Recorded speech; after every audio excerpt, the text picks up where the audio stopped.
96% des managers sont malheureux au travail. Et c'est sûrement à cause de la raison que je vais t'expliquer aujourd'hui. Je suis sûre que tu vis certainement une de ces situations parce que je l'ai moi-même vécu pendant des années. Je pense que tu te retrouves des fois à finir un mail ou à finir ton travail à 19h30 alors que tu es censé déjà rentrer chez toi à 5h30. Parce que vite, il faut que tu envoies ce mail absolument avant ce soir. Sinon, tu auras l'impression que les gens vont croire que tu travailles pas ou que tu es parti trop tôt et t'as pas envie de donner cette image-là. Tu te retrouves à dire oui à toutes les sollicitations, que ça soit de ta direction, de ton équipe. Tu as du mal à dire non. Tu dis oui au tout venant dès qu'on te fait signe pour trouver une solution à un problème, pour se plaindre de Julie qui fait la gueule à Julia. Eh bien, on vient toujours te voir et tu as du mal à dire oui, tu as du mal à poser tes limites et à faire respecter en fait ton temps de travail, ta concentration et tes moments de focus. Ou alors, tu te retrouves encore à vérifier pour la 32e fois cette présentation PowerPoint qui est hyper importante pour toi, que tu vas présenter en réunion à tout le monde. Et donc, tu vas vérifier la taille de police, la couleur, le petit emoji que tu mets à tel endroit. Mais en fait, on le sait, tu vas être la seule à regarder ce genre de détails et à apporter une telle attention. Personne d'autre va le remarquer et tu vas finir en sortant de la réunion en étant hyper déçu parce que personne ne t'a félicité sur la qualité de ta présentation. Résultat, qu'est-ce qui se passe ? Tu finis tes journées complètement épuisées, t'as l'impression d'avoir couru de partout, de pas avoir avancé sur tes tâches, et surtout, sans ce sentiment de reconnaissance, de validation des autres que tu attends en fait tout au long de cette journée, et tu te retrouves à chaque fois, tous les jours, à ne pas la recevoir, à ne pas l'entendre de la part de ta direction, de tes managers, voire même de ton équipe. Alors pourquoi est-ce qu'on se retrouve à tomber dans ce genre de comportement ? Tout simplement parce que, si tu m'écoutes, t'as certainement comme moi le syndrome de la bonne élève.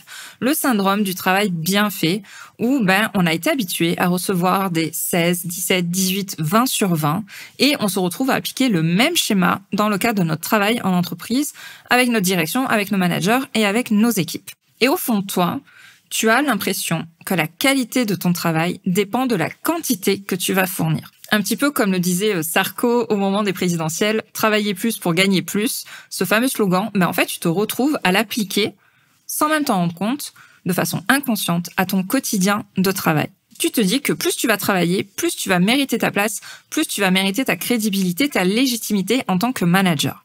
Du coup, tu te retrouves à avoir peur de dire non à ton équipe ou à ta direction parce que tu as peur de passer pour une feignante, pour quelqu'un qui ne veut pas travailler, pour quelqu'un qui n'est pas motivé, pour quelqu'un qui n'est pas engagé.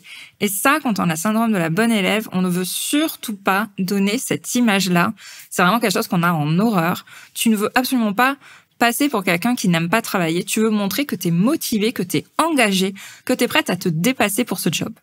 Ensuite, tu vas te retrouver à tout gérer, à tout prendre sur tes épaules parce que pour toi, c'est la seule façon d'avancer et c'est la seule façon, selon ton idée, selon ton esprit, pour être respecté, selon tes standards, selon ce qu'on nous a appris à l'école.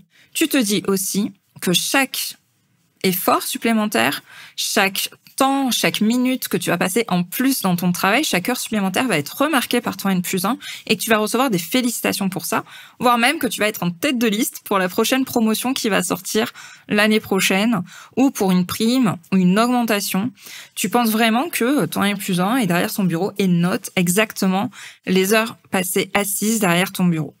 Sauf qu'en réalité, ça ne se passe jamais comme ça. On le sait. Toi et moi, on le sait, on l'a déjà vécu. On sait la frustration qu'on a de ne jamais avoir de félicitations de sa direction. Et encore, le mieux qu'on pourrait avoir, c'est une petite tape sur l'épaule en disant « bien joué pour ta présentation » et ça s'arrête là. Et encore, des fois, même ça, on ne l'obtient pas.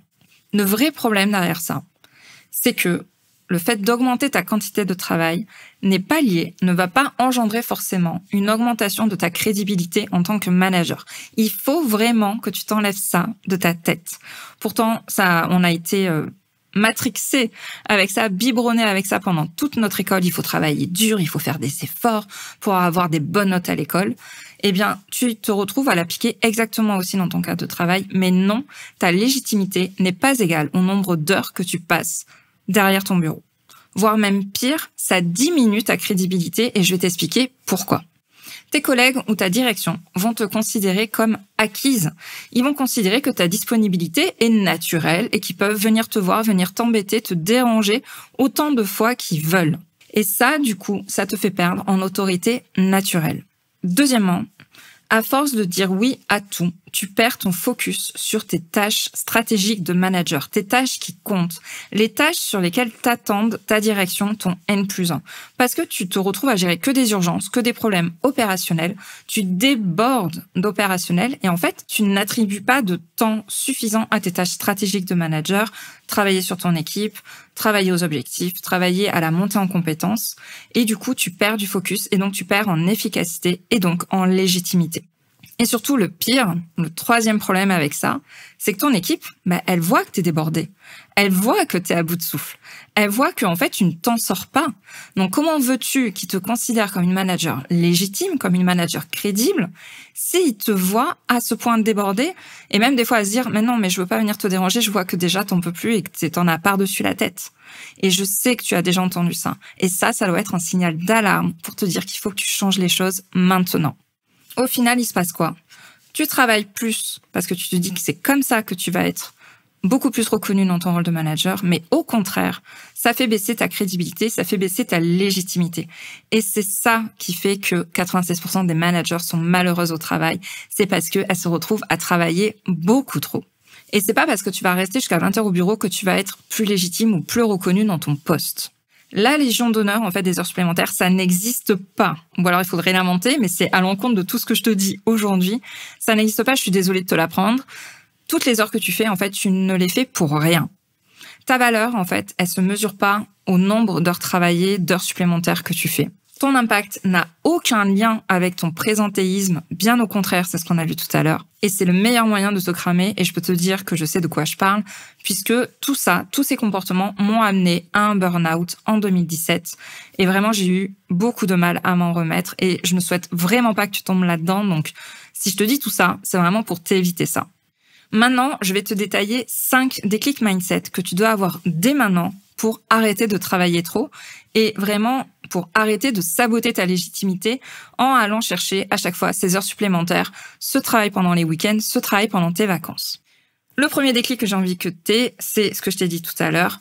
Ta crédibilité ne dépend pas du nombre d'heures travaillées que tu fais. Ton efficacité, tes résultats, ta posture de manager comptent beaucoup plus que ton temps effectif passé au travail.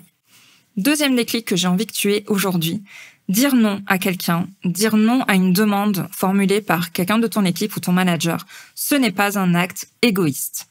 Dire non, c'est apprendre à protéger tes limites, à protéger ton énergie et à te rendre beaucoup plus crédible, à valoriser du coup les moments où tu vas dire oui. Le déclic mindset numéro 3 que j'ai envie que tu aies, c'est que tu n'es pas obligé de porter toute la misère du monde, tous les problèmes de ton service. Tout n'est pas obligé de reposer sur tes épaules.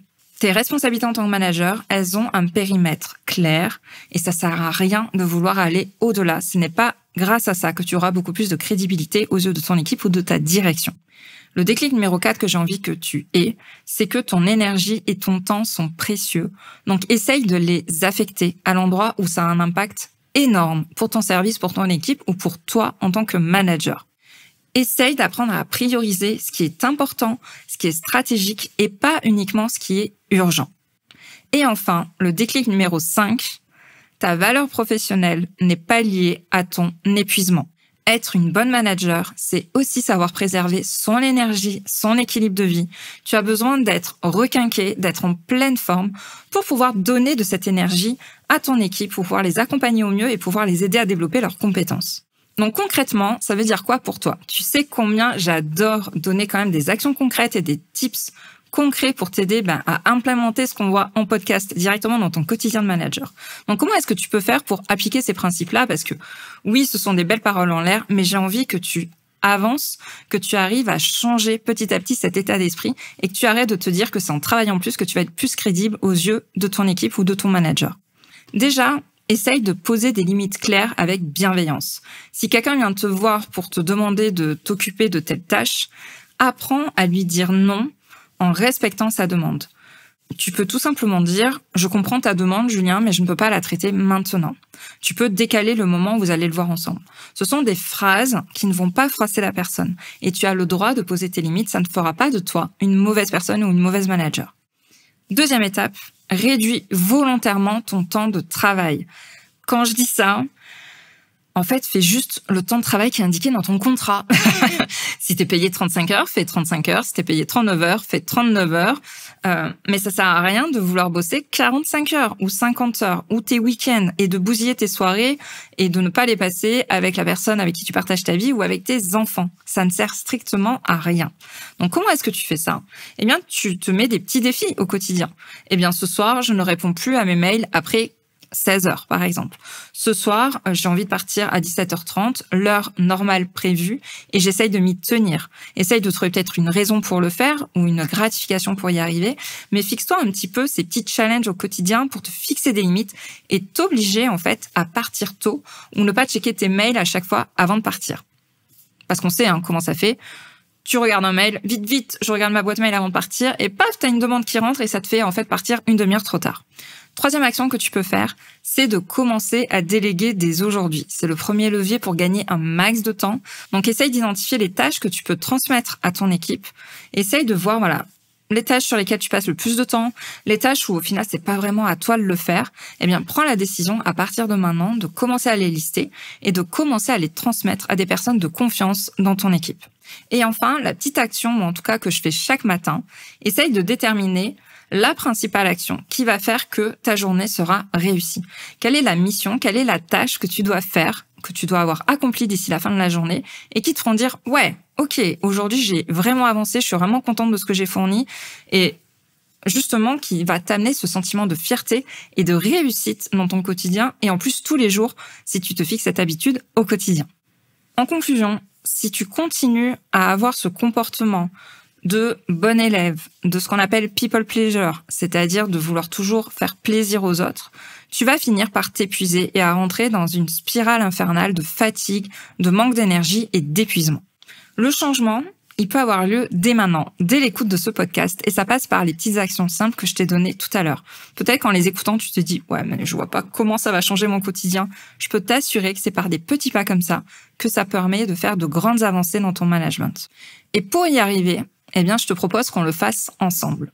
Si cet épisode t'a parlé, si tu t'es reconnu dans ce que j'ai dit au début, si tu te retrouves toi aussi dans cette spirale d'épuisement, je t'invite à t'inscrire à l'immersion 360 que j'organise du 16 au 19 juin.